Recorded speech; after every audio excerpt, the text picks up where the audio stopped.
Grammar ಅಲ್ಲಿ past simple form of be ಅಂತ ಬರುತ್ತೆ. ಪಾಸ್ಟ್ ಸಿಂಪಲ್ ಅಂತಂದ್ರೆ ಕೆಲವೊಂದು ಪದಗಳನ್ನು ಬರ್ತವೆ. ಆ ಪದಗಳು ಯಾವಾಗ ನಾವು ಸೆಂಟೆನ್ಸ್ ಅಲ್ಲಿ ಸೇರಿಸಬೇಕು, ಯಾವ ಸೆಂಟೆನ್ಸ್ ಅಂದ್ರೆ ಯಾವ್ದನ್ನ ಬರೀಬೇಕು ಅಂತ ಹೇಳ್ಬಿಟ್ಟು ಕೆಲವೊಂದಿದಾವೆ. ಐ ಇದ್ರೆ ಏನ್ ಮಾಡ್ಬೇಕು, ಹೆಚ್ ಇ ಇದ್ರೆ ಏನ್ ಮಾಡ್ಬೇಕು, ಎಸ್ ಹೆಚ್ ಇ ಶಿ ಇದ್ರೆ ಏನ್ ಬರುತ್ತೆ, ಐ ಟಿ ಇಟ್ ಇದ್ರೆ ಏನ್ ಬರುತ್ತೆ ಅಂತ.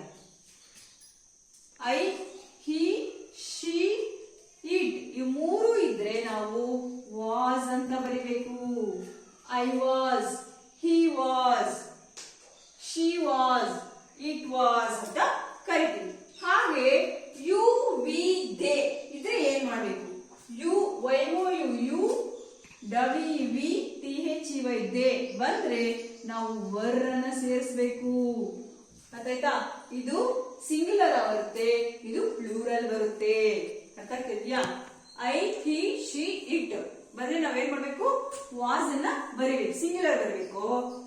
Y O U you W we T H E Y they ಇದು ಪ್ಲೂರಲ್ ಫಾರ್ಮು. ಪ್ಲೂರಲ್ ಬಂದಾಗ W E R E were ಅಂತ ಬರಬೇಕು. ಅರ್ಥ ಆಗ್ತಿದ್ಯಾ?